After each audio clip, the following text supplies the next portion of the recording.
Students, कैसे हैं आप सभी। अभी तक sexual reproduction in flowering plants में हमने बात की थी कि किस तरह से हमारे स्टेमन के अंदर माइक्रोस्पोर से हमारी पोलन ग्रेन बन जाती है और हमारे पिस्टल के अंदर मेगास्पोर से बन जाता है हमारा एम्ब्रियो सैक। पोलन ग्रेन हमारा मेल गेमीटोफाइट है, यानी इसके अंदर होता है मेल गेमीट, और हमारा एम्ब्रियो सैक है फीमेल गेमीटोफाइट, जिसके अंदर फीमेल गेमीट यानी एग हमको मिलेगा।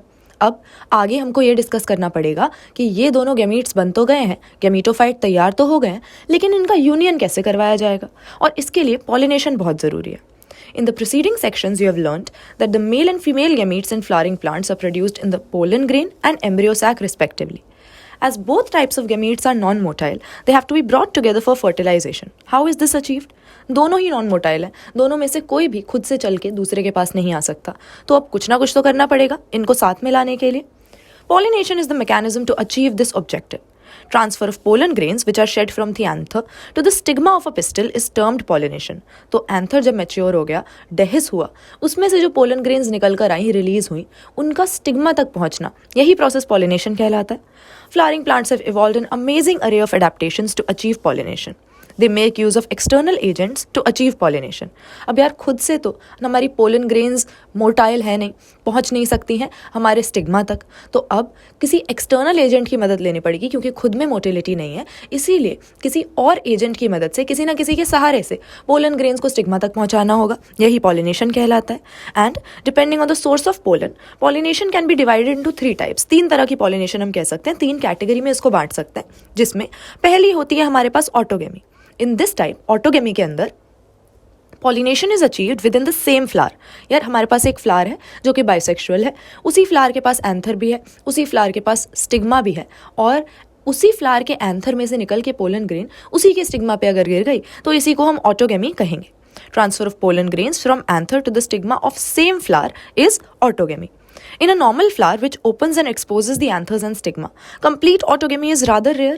क्योंकि सोचो हवा में चारों तरफ सराउंडिंग्स में कितनी सारी पोलन ग्रेन्स हैं, कितने सारे डिफरेंट प्लांट्स की पोलन ग्रेन्स जो हैं वो घूम रही होंगी, तो इसका चांस तो कम है कि पूरी दुनिया की पोलन ग्रेन्स को छोड़ के अपनी ही पोलन ग्रेन्स आके स्टिग्मा पे गिरेंगी। तो ये ऑटोगेमी, कंप्लीट ऑटोगेमी रेयर हो जाती है अगर हमारे पास एक नॉर्मल फ्लावर है जो कि खुलता है और अपने एंथर और स्टिग्मा दोनों ही चीज़ों को वो एक्सपोज करता है। Autogamy in such flowers requires synchrony in pollen release and stigma receptivity. यानी पोलन रिलीज जब हो रहे हैं हमारे एंथर से वो, और हमारा स्टिग्मा जब पोलन ग्रेन्स को रिसीव करने के लिए रेडी हो रहा है, ये दोनों का टाइम सेम होना चाहिए, तभी सेम फ्लावर के एंथर से निकली हुई पोलन ग्रेन उसी फ्लावर के स्टिग्मा पे जाके गिर सकती है। And also the anther and stigma should lie close to each other so that self pollination can occur. एक दूसरे के काफ़ी पास होंगे अगर एंथर और स्टिग्मा, तो पॉलिनेशन का चांस बढ़ जाएगा, पोलन ग्रेन्स का एंथर से निकल के स्टिग्मा तक पहुंचने का चांस, ऑटोगेमी करने का चांस बढ़ जाएगा. Some plants such as viola, जो कि कॉमन पैंसी होता है, oxalis and commelina, they produce 2 types of flowers. एक हमारे chasmogamous flowers which are similar to flowers of other species with exposed anthers and stigma.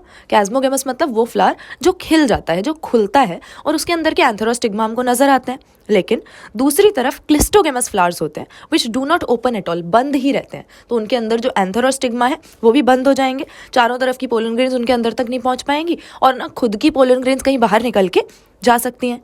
In such flowers cleistogamous यानी जो बंद हैं, the anther and stigma lie close to each other. When anther dehisce in the flower buds, pollen grains come in contact with the stigma to effect pollination. अब ऐसे में जब flower बंद ही है, बाहर से पोलन ग्रेन आ नहीं सकती, अपनी पोलन ग्रेन बाहर जा नहीं सकती, तो एक ही ऑप्शन है, इनमें तो ऑटोगेमी ही होगी, अपने ही एंथर की पोलन ग्रेन अपने ही स्टिग्मा पर आकर गिर जाएंगी, लैंड कर जाएंगी. Thus, cleistogamous flowers are invariably autogamous as there is no chance of cross pollen landing on the stigma. इस तरह के जो फ्लावर्स हैं जो बंद हैं, जो क्लिस्टोगेमस है, उनमें तो ऑटोगेमी होनी है. Cleistogamous flowers produce assured seed set even in the absence of pollinators. अब यार देखो, ये बात तो है कि अगर इनब्रीडिंग चलती रहती है, अगर आपस में जो क्लोजली रिलेटेड इंडिविजुअल्स हैं उनके गैमीट्स का आपस में फ्यूजन होगा, वो आपस में रिप्रोड्यूस करेंगे, तो थोड़े समय बाद ये होगा कि टोटल जो प्रोडक्टिविटी होगी, फर्टिलिटी होगी, जो अच्छी क्वालिटीज़ होंगी, डिज़ायरेबल क्वालिटीज़ होंगी, वो आने वाली जनरेशन्स में कम होती चली जाएंगी. लेकिन हाँ, ये जो क्लिस्टोगेमस फ्लावर है, हालांकि इसमें ऑटोगेमी हो रही है, अपना ही पोलन है, अपना ही स्टिग्मा है, तो यहाँ पर सेल्फ पॉलिनेशन तो हो रही है, लेकिन इन ब्रीडिंग को अगर आप छोड़ दो तो इसकी एक एडवांटेज भी है कि चाहे पॉलिनेशन हो पाए या ना हो पाए, बाहर से पोलन ग्रेन्स आ पाए या ना आ पाए, एक बात पक्की है कि अपना ही एंथर है, अपने बिल्कुल पास है और पोलन ग्रेन्स हमको मिल ही जाएंगी। तो इस तरह के जो क्लिस्टोगेमस फ्लावर होते हैं, जिनका एग्जाम्पल आपको बिल्कुल याद रखना है, वायोला, ऑक्जेलिस और कॉमलिना, ये ऐसे प्लांट्स हैं जिसमें हमें दोनों तरह के फ्लावर्स, कैस्मोगेमस भी यानी नॉर्मल जो खुले हुए हैं वो भी, और क्लिस्टोगेमस भी यानी बंद हैं वो भी, दोनों तरह के मिलेंगे। और क्लिस्टोगेमस फ्लावर की एडवांटेज रहती है कि पॉलिनेशन के लिए बाहर के एजेंट पे डिपेंड नहीं करना पड़ रहा है, क्योंकि अपना फ्लावर बंद है, उसी के अंदर पोलन ग्रेन्स अंदर ही अंदर मिल जाएंगी ऑटोगेमी की वजह से। ठीक है भाई, तो एक तो हमारे पास ऐसा एग्जाम्पल हुआ जहां पर एक ही फ्लावर की पोलन ग्रेन और एक ही फ्लावर का स्टिग्मा। दूसरी कैटेगरी हमारे पास आ जाती है गिटोनोगेमी की। गिटोनोगेमी क्या है? Transfer of pollen grains from anther to stigma of another flower of the same plant. अब देखो यहाँ पर क्या हो रहा है कि एक फ्लावर के एंथर से पोलन ग्रेन निकली, दूसरे फ्लावर के स्टिग्मा पे जाके गिरी, लेकिन यार ये दोनों फ्लावर लगे एक ही पौधे पे हुए थे, तो दोनों में आपस में पोलन ग्रेन्स का जो है ट्रांसफर तो हो रहा है, लेकिन असल में ये बिल्कुल ऑटोगेमी जैसा ही है। अगर आप जेनेटिकली देखोगे, फंक्शनली तो ये हुआ कि हाँ एक फ्लावर से निकली दूसरे फ्लावर में जाके पहुंची, लेकिन जेनेटिकली क्योंकि वो दोनों फ्लावर एक ही पौधे पे लगे हुए हैं, एक ही प्लांट के हैं, इसीलिए अगेन ये एक तरह की सेल्फ पॉलिनेशन हो गई। Genetically this is also a self pollination, इसी को हम गिटोनोगेमी कहते हैं। बस अलग कैटेगरी में इसलिए हमने डाला हुआ है क्योंकि यहाँ पर फ्लावर दोनों अलग अलग थे, सेम फ्लावर का एंथर और स्टिग्मा इन्वॉल्व नहीं है। So another flower of the same plant. Although geitonogamy is functionally cross-pollination involving a pollinating agent, genetically it is similar to autogamy since the pollen grains come from the same plant. Same he plant की pollen grains है, तो ये भी एक self pollination ही हुआ। अच्छा, तीसरी category हमारे पास होती है जेनोगेमी की, और नेचर में इसको ही सबसे ज़्यादा प्रेफर किया जाता है क्योंकि जितनी क्रॉस ब्रीडिंग होगी उतनी ही आने वाली जनरेशन्स की जो प्रोडक्टिविटी है, फर्टिलिटी है, सुपीरियोरिटी है, वो ज़्यादा होगी। So xenogamy is a cross pollination. It is a transfer of pollen grains from anther to stigma of a different plant.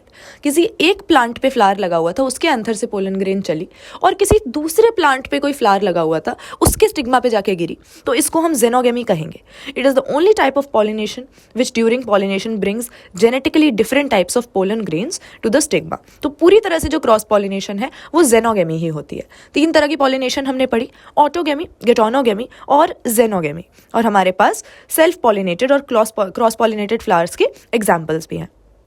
ठीक है, अब इस तरह से पॉलिनेशन होती है, पोलन ग्रेन्स निकलती हैं, स्टिग्मा तक पहुंचती हैं, ये तो हमने देख लिया, लेकिन इनको पहुंचाता कौन है? कौन से एजेंट्स यूज किए जा सकते हैं? Now plants use 2 abiotic and 1 biotic agent to achieve pollination.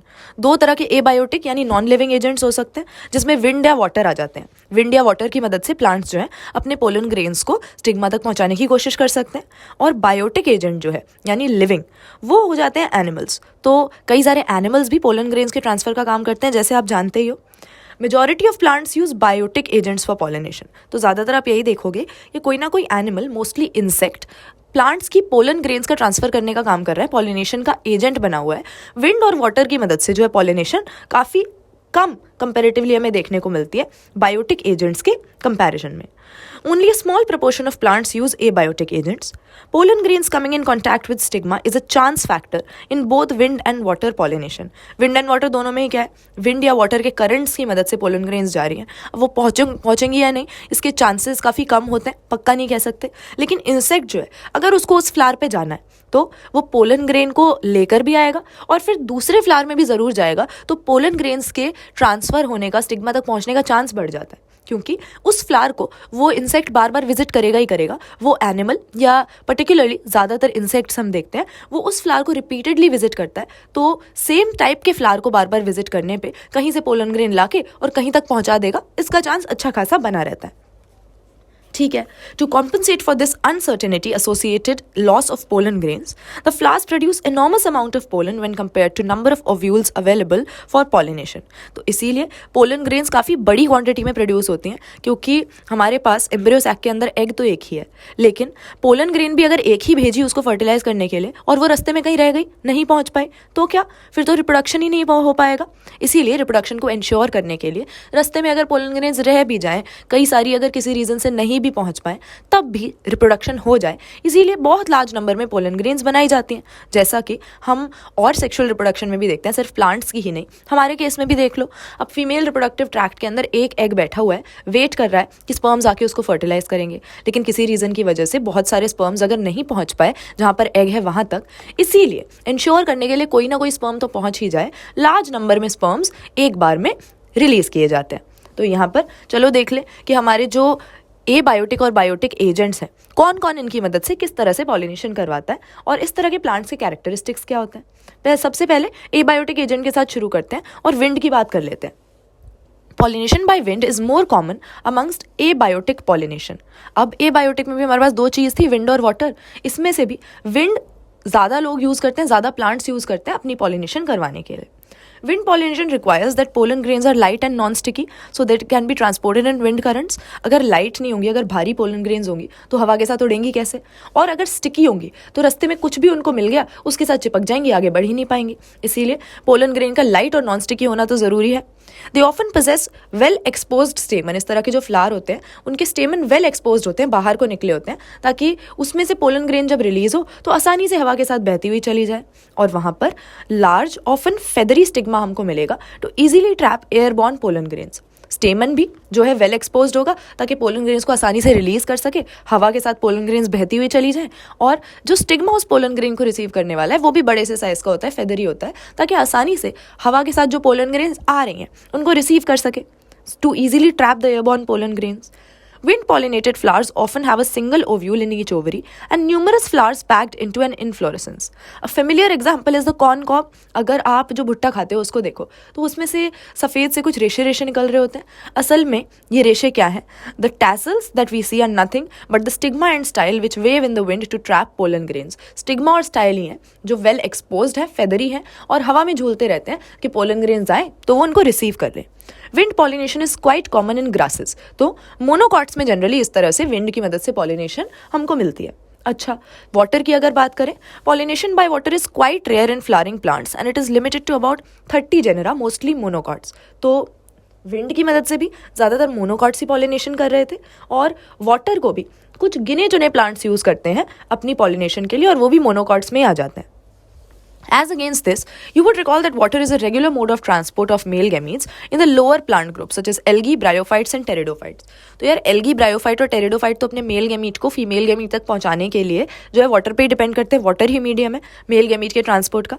लेकिन हायर प्लांट्स में जब आप आते हो, जिम्नोस्पर्म्स और एंजियोस्पर्म्स में, तो ज़्यादातर वाटर की मदद से इनका ट्रांसफ़र नहीं किया जाता है।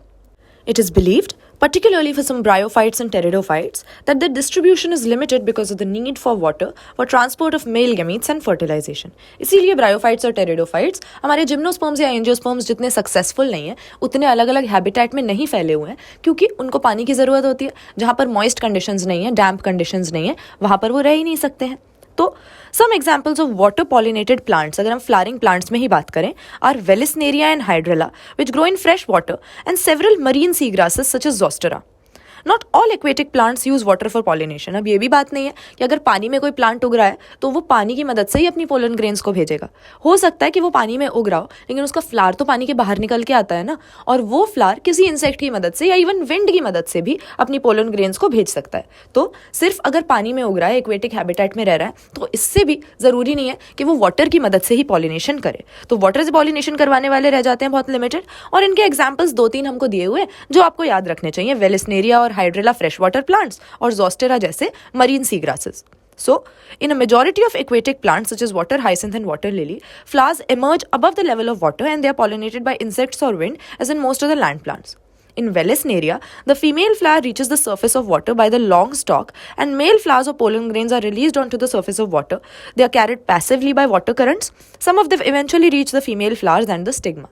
तो मेल और फीमेल दोनों तरह के फ्लावर अपनी लंबी सी डंडी के मदद से, स्टॉक की मदद से जो है पानी की सतह पर आ जाते हैं, सरफेस तक आ जाते हैं। वहीं पर पोलन ग्रेन रिलीज होती है एंथर से, और वहीं पर स्टिग्मा उनको रिसीव कर लेता है। In another group of water-pollinated plants such as sea grasses, female flowers remain submerged in water and pollen grains are released inside the water. अब कुछ में ऐसा भी होता है कि प्लांट जो है सबमर्ज्ड ही है, पानी में डूबा ही रहता है, ऊपर निकल के नहीं आता। तो ऐसे केस में फीमेल फ्लावर भी अंदर रहता है, pollen grains are released inside the water itself and the pollen grains of such species are long ribbon like and they are carried passively inside the water. अब उनको तैर के पानी के करंट्स के साथ जाना है तो इसके लिए उनकी शेप ऐसी होनी चाहिए कि आसानी से वो पहुंच पाए वाटर करंट्स की मदद से. तो लॉन्ग रिबन लाइक उनकी शेप होती है and some of them being carried passively inside the water reach the stigma and achieve pollination. In most of the water pollinated species, pollen grains are protected from wetting by a mucilaginous covering. उनके ऊपर एक covering होती है जो उनको गीला होने से बचाती है. ठीक है भाई. Both wind and water pollinated flowers are not very colourful and they do not produce nectar. क्योंकि वो हमारे फ्लावर्स का जो करोला होता है, जो पेटल्स होते हैं, इतने कलरफुल, इतने अलग अलग शेप के होते हैं इंसेक्ट्स को, एनिमल्स को अट्रैक्ट करने के लिए. अब विंड और वाटर तो नॉन लिविंग है, उनको अट्रैक्ट करने के लिए फ्लावर को खूबसूरत होने की कोई ज़रूरत नहीं है. इसीलिए ज़्यादातर देखोगे कि अगर विंड या वाटर की मदद से फ्लावर पॉलिनेशन कर रहा है तो वो ना ज़्यादा सुंदर होता है, ना उसमें रस होता है, ना नेक्टर होता है, क्योंकि ये सारी चीज़ें एनिमल्स को लालच देने के लिए फ्लावर्स के पास में होती हैं. तो चलो देख लें कि अब कौन से बायोटिक एजेंट, कौन से एनिमल काम में आते हैं पॉलिनेशन के लिए. Majority of flowering plants use a range of animals as pollinating agent. इसमें अब अलग अलग तरह के हो सकते हैं. ज़्यादातर बीज वगैरह की मदद से, इंसेक्ट्स की मदद से पॉलिनेशन होती है, लेकिन overall bees, butterflies, flies, beetles, wasps, ant, moth, birds जो छोटे साइज की बर्ड्स होती हैं, सनबर्ड्स या hummingbirds, and bats are the common pollinating agents. Among animals, insects, particularly bees, are the dominant biotic pollinating agent. Even larger animals such as some primates जैसे lemur वगैरह हो गए, arboreal rodents जो कि पेड़ों में रहते हैं, ऐसे rodents, और even reptiles जैसे कि gecko lizard and garden lizard have been reported as pollinators in some species. तो कुछ बड़े साइज के जानवर, कुछ primates, कुछ rodents और कुछ lizards भी कभी कभी पॉलिनेशन में मदद करते हैं. लेकिन प्रीडोमिनेंटली आप क्या मानोगे, जो बायोटिक एजेंट को यूज़ कर रहा है वो ज़्यादातर इंसेक्ट को यूज़ कर रहा होगा, और इंसेक्ट में भी किसी ना किसी तरह की मक्खी होगी, किसी ना किसी तरह की बीज होंगी. ठीक है. Often flowers of animal pollinated plants are specifically adapted for a particular species of animal. और जिसको अपनी पॉलिनेशन करवानी है उसका डिसाइडेड रहता है कि मुझे इसी एनिमल से, इसी पर्टिकुलर स्पीशीज से अपनी पॉलिनेशन करवानी है, और इसी हिसाब से वो प्लांट जो है वो अपने फ्लावर्स को इवॉल्व करता है ताकि उस पर्टिकुलर एजेंट को वो अपने फ्लावर की तरफ अट्रैक्ट कर पाए. ठीक है. तो ऐसा नहीं है कि रैंडमली अब एंथर में से पोलन ग्रेन्स तो निकल ही रही हैं, तो जो भी जानवर रेडी हो, जिसका भी मन हो, वो आ जाए और इनको लेके स्टिग्मा तक पहुंचा दे. आपस में जो प्लांट है और उसकी पॉलिनेशन करने वाला जो एनिमल है या इंसेक्ट है, उनका एक क्लोज रिलेशनशिप होता है और सिर्फ स्पेसिफिक रहते हैं. वो एक पर्टिकुलर इंसेक्ट ही एक प्लांट के पॉलिनेटिंग एजेंट की तरह काम करेगा और वो प्लांट उसी से पॉलिनेशन करवाना चाहता है. Majority of insect pollinated flowers are large, colourful, fragrant and rich in nectar. खूब सारा उनके पास रस होता है, नेक्टर होता है, साइज में बड़े होते हैं, कॉन्स्पिक्यूअस होते हैं ताकि दूर से ही देख के अट्रैक्ट हो जाए इंसेक्ट, कलरफुल होते हैं, फ्रेग्रेंट होते हैं, उनमें से खुशबू आती है. When the flowers are small, a number of flowers are clustered into an inflorescence to make them conspicuous. अगर फ्लावर छोटे साइज का भी है, दूर से नहीं दिखता, आसानी से नोटिस में नहीं आता है, तो ऐसे में प्लांट्स क्या करते हैं कि बहुत सारे फ्लावर को इकट्ठा करके उनका एक क्लस्टर बना देते हैं. इस तरह की इन्फ्लोरेसेंस रखते हैं कि एक इंडिविजुअल फ्लावर भले ही छोटा भी हो, लेकिन फिर भी खूब सारे फ्लावर्स आपस में मिलकर एक अट्रैक्टिव सा स्ट्रक्चर बना दें. Animals are attracted to flowers by color और fragrance. The flowers pollinated by flies and beetles, जो मक्खियाँ हैं या beetles हैं, these flowers secrete foul odors to attract these animals. ये दुर्गंध की मदद से अट्रैक्ट करते हैं ये फ्लावर्स अपने फ्लाइज और बीटल्स को. To sustain animal visits the flowers have to provide rewards to the animals. अब यार फ्री में तो कोई भी काम नहीं करेगा कोई एनिमल, हम भी एनिमल हैं, हम तो फ्री में कोई किसी का काम करते नहीं, तो दूसरे जो मेंबर्स हैं एनिमल किंगडम के, उनका भी ऐसा ही है. तो इसीलिए फ्लावर को अपने पास उनको लालच देने के लिए कुछ ना कुछ सामान तो रखना पड़ता है कि इसके लालच में ये फ्लावर को विजिट करे और इसी बहाने उनकी पॉलिनेशन भी हो जाए. इसी फ्लावर्स के पास नेक्टर होता है, इसी रीजन से वो इसीलिए रस रखते हैं ताकि इंसेक्ट इस रस को लेने के लालच में फ्लावर को विजिट करे, और जब विजिट करेगा तो उसके ऊपर पोलन ग्रेन्स की कोटिंग आ जाएगी. फिर इसी रस को लेने के लिए जब दूसरे फ्लावर के पास जाएगा तो इन पोलन ग्रेन्स को वहां पर उसके स्टिग्मा पे जमा करके आ जाएगा. To sustain animal visits, they provide rewards to the animals. Nectar and pollen grains are the usual floral rewards. For harvesting the rewards from the flower, the animal visitor comes in contact with anther and stigma. The body of the animal gets a coating of pollen grains, which are generally sticky in animal pollinated flowers. जो हमारे wind pollinated थे उनको तो non sticky होना ज़रूरी है, वो कहीं पे जाके चिपक जाएंगे तो जहाँ उन्हें पहुँचना है पहुँच ही नहीं पाएंगे.